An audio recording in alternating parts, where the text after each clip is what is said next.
السلام علیکم دوستو، آج کی کہانی کا نام ہے انوکھی شرط۔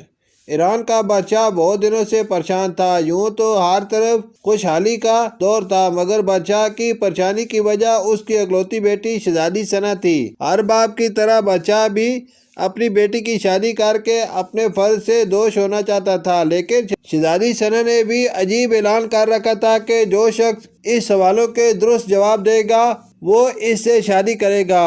آس پاس کی ریاستوں کے کئی شہزادے آئے مگر ناکام لوٹ گئے۔ اس ملک میں نوجوان طالب علم بھی رہتا تھا، اس کا نام اعظم تھا۔ اس نے اپنے والد سے کہا کہ وہ بھی اپنی قسمت آزمانا چاہتا ہے۔ اعظم کے والد استاد تھے، وہ کئی برسوں سے لوگوں میں علم کی روشنی بانٹ رہے تھے۔ ملک فارس کا وزیر اعظم، بڑے درباری اور شہر کا قاضی بھی ان کا شاگرد تھا۔ باپ نے بیٹے کی خواہش دیکھی تو بولے، بیٹا اگر تو ناکام لوٹا تو تیرا کچھ نہیں جائے گا۔ لوگ کیا کہیں گے کہ ایک استاد کا بیٹا ناکام ہو گیا۔ اعظم اپنے باپ سے کہنے لگا، بابا بڑے بڑے شہزادے لوٹ گئے، اگر میں بھی ناکام ہو گیا تو کیا ہوا؟ یہ تو مقابلہ ہے، جو بھی جیت لے، اور شاید وہ خوش نصیب میں ہی ہوں۔ آخر باپ کو بیٹے کی ضد ماننی پڑی۔ اعظم خوشی خوشی محل کی طرف چل پڑا۔ شہر بھر میں یہ خبر جنگل کی آگ کی طرح پھیل گئی کہ ایک عالم کا بیٹا قسمت آزمانے محل میں چلا آیا ہے۔ مقرر وقت پر محل لوگوں سے کھچا کھچ بھرا ہوا تھا۔ بادشاہ تخت پر بیٹھا تھا، ملکہ عالیہ بھی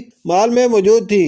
وزیر، امیر، درباری اور عوام الناس سب دربار میں موجود تھے۔ آخر شہزادی نے اپنا پہلا سوال کر ڈالا۔ اس نے شہادت کی انگلی فضا میں بلند کی۔ اعظم نے کچھ دیر توقف کیا اور پھر شہادت والی انگلی کے ساتھ والی انگلی بھی فضا میں بلند کی۔ یہ دیکھ کر شہزادی مسکرا اٹھی اور ملکہ عالیہ بولی، شاباش اے نوجوان، تم پہلا مرحلہ کامیابی سے طے کر گئے ہو۔ دوسرے سوال کے لیے شہزادی کرسی سے اٹھی اور ہاتھ میں تلوار لے کر ہوا میں چلانے لگی۔ کچھ دیر بعد وہ دوبارہ اپنی نشست پر آ کر بیٹھ گئی۔ بادشاہ سمیت ہر درباری کی نظر اعظم پر تھی۔ اعظم کھڑا ہوا اور اپنی جیب سے قلم نکال کر فضا میں بلند کر دیا۔ شاباش اے نوجوان، ہم خوش ہوئے، یہ جواب بھی درست ہے۔ ملکہ عالیہ کی آواز دربار میں ابھری۔ اس کے ساتھ دربار مبارک ہو کی آواز سے گونج اٹھا۔ دو سوالات کیا تھے؟ ان کے جوابات کیا تھے؟ اب ہر شخص اس پر غور کر رہا تھا کہ شہزادی نے کیا پوچھا اور اعظم نے کیا جواب دیا۔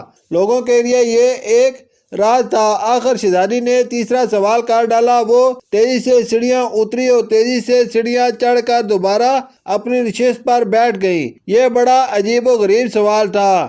ہر طرف خاموشی تھی، لوگوں کی سانسیں رکی ہوئی تھیں۔ اب تو اعظم کے ہاتھ پاؤں ٹھنڈے ہوئے جا رہے تھے۔ آخر اعظم کھڑا ہوا اور اپنے دل پر ہاتھ رکھ کر شہزادی کی طرف دیکھنے لگا۔ مرحبا مرحبا اے نوجوان، مبارک ہو، شہزادی نے تمہیں پسند کر لیا ہے۔ ملکہ عالیہ کی آواز کے ساتھ ہی شہزادی ثنا شرما کر محل کے اندرونی حصے میں چلی گئی اور محل مبارکباد کی آواز سے گونج اٹھا۔ لوگ خوشی سے جھوم رہے تھے۔ وہ دل ہی دل میں اللہ کا شکر ادا کر رہا تھا کہ جس نے اسے یہ اعزاز بخشا۔ بادشاہ نے اعظم سے پوچھا، اے نوجوان، ملکہ عالیہ کو تو تم نے مطمئن کر دیا، اب یہ بتاؤ کہ تم سے کیا پوچھا گیا تھا اور تم نے کیا جواب دیا؟ اگر تم نے ایک بھی غلط جواب دیا تو تمہاری گردن مار دی جائے گی۔ اعظم پراعتماد انداز میں کھڑا ہوا اور بولا، بادشاہ سلامت۔ شہزادی نے ایک انگلی کھڑی کر کے پوچھا تھا کہ تم کیا اللہ کو ایک مانتے ہو؟ میں نے دو انگلیاں کھڑی کر کے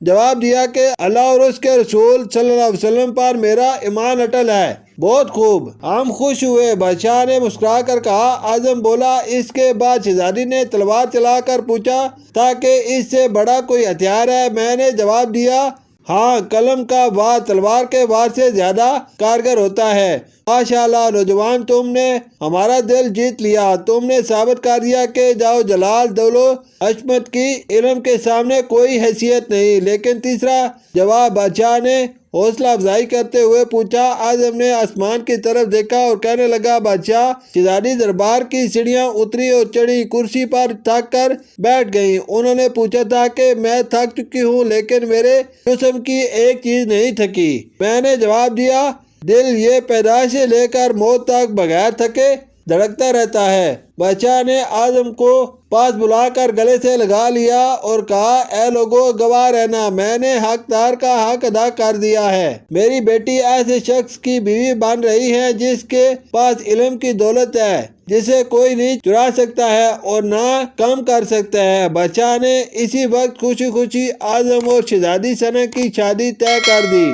شکریہ۔